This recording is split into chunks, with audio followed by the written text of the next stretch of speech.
I wanted to share what I went through with Sienna and my side of the story.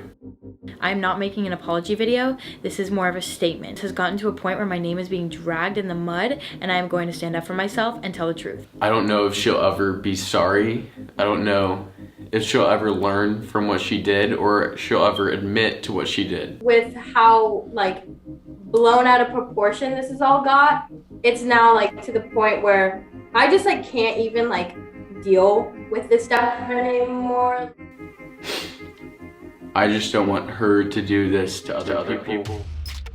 Back in January, Jack Wright accused Sienna Mae Gomez of violating his boundaries by forcing herself on him, and he even claimed Sienna broke into his house and his room on multiple occasions to take advantage of him while he was sleeping. Allegations were first made against Sienna nearly a year prior by a friend of Jack's in May 2021. In 2020, Jack and Sienna used to make videos together on TikTok, kissing and cuddling, and people were under the impression that they were a couple or they were together in some capacity, but that was simply not the case. They were never together as a couple, they were never dating, they just made videos together and were both members of the Hype House. Sienna and Jack claimed that they were both acting in those videos. It was just for clout and a way for them to equally gain followers. Sienna denied all of the allegations that were made against her and said that Jack's video accusing her was harmful and untrue.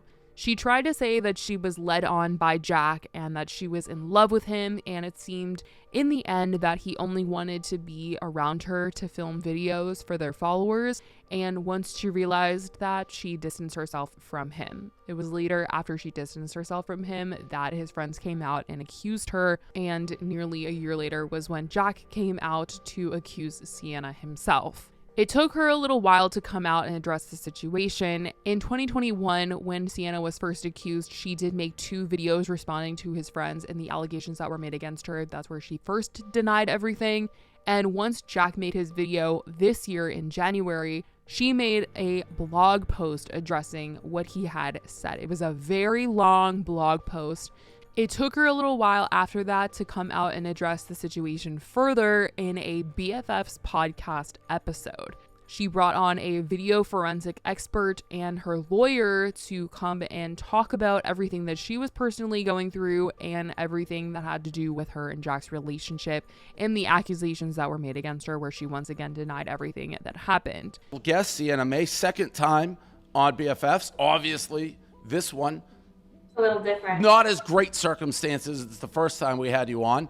And I was saying before Josh joined, we got quite the setup. I don't even know how it'll look when we do it because we have 2 lawyers, right? Your lawyers are on here. I'm gonna let my team just talk about this one and kind of take this one because it's just not even worth it for me to, She said that she honestly hadn't been on social media a lot due to online bullying, and she wasn't 100% mentally.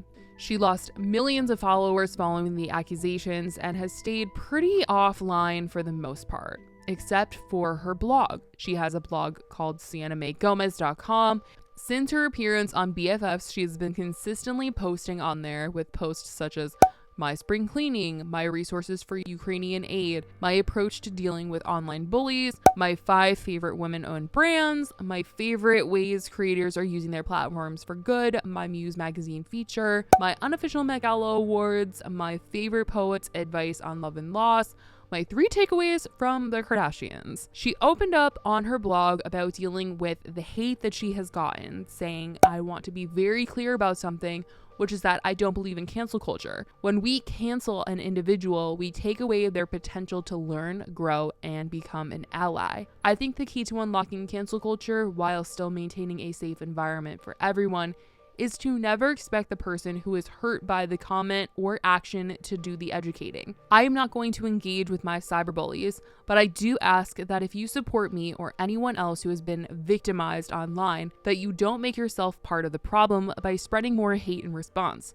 She shared her own tips with dealing with people that are coming for her, saying if you are in the right mental space, call it out constructively when you see it. And if you aren't in the right space, just report it instead. Say something along the lines of, hey, that's really not cool, and you should choose your words more carefully.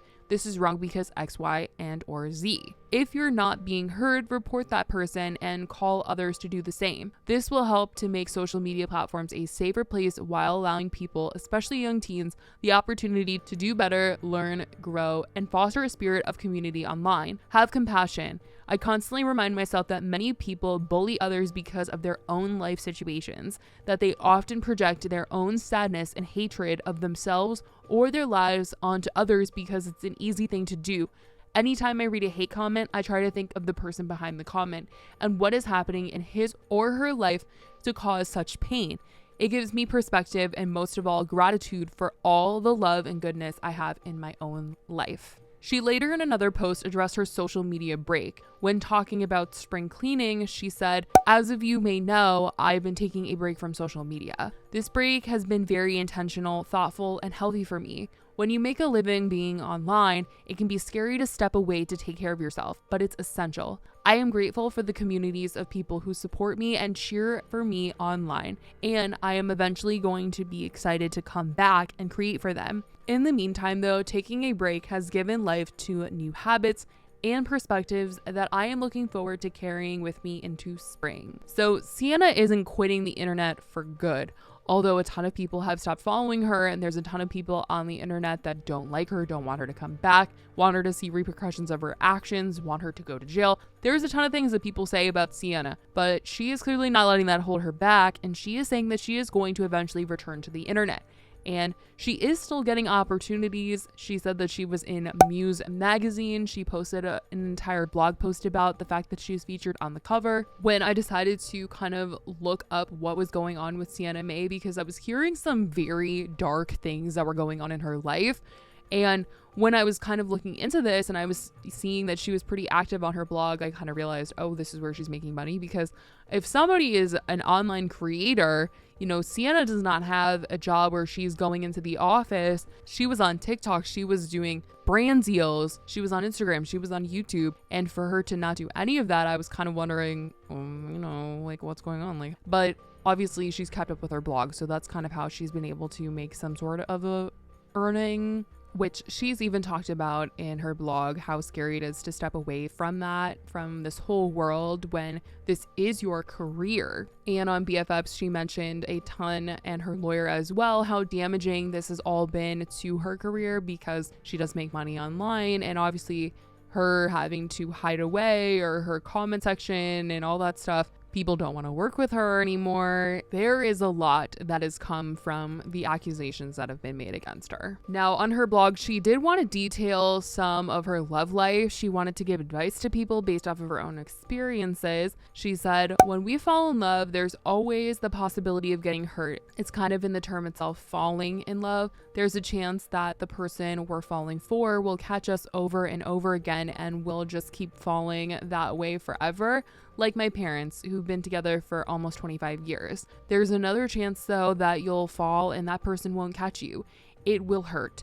It will feel like betrayal, and the worst part is you'll probably still be in love when it happens. When it happened to me, I took comfort in the words of my favorite poet, Miles Carter, who shares some brilliant advice in his spoken word if you decide to leave someone. Today, I'm sharing my favorite lines from the piece and what they mean to me."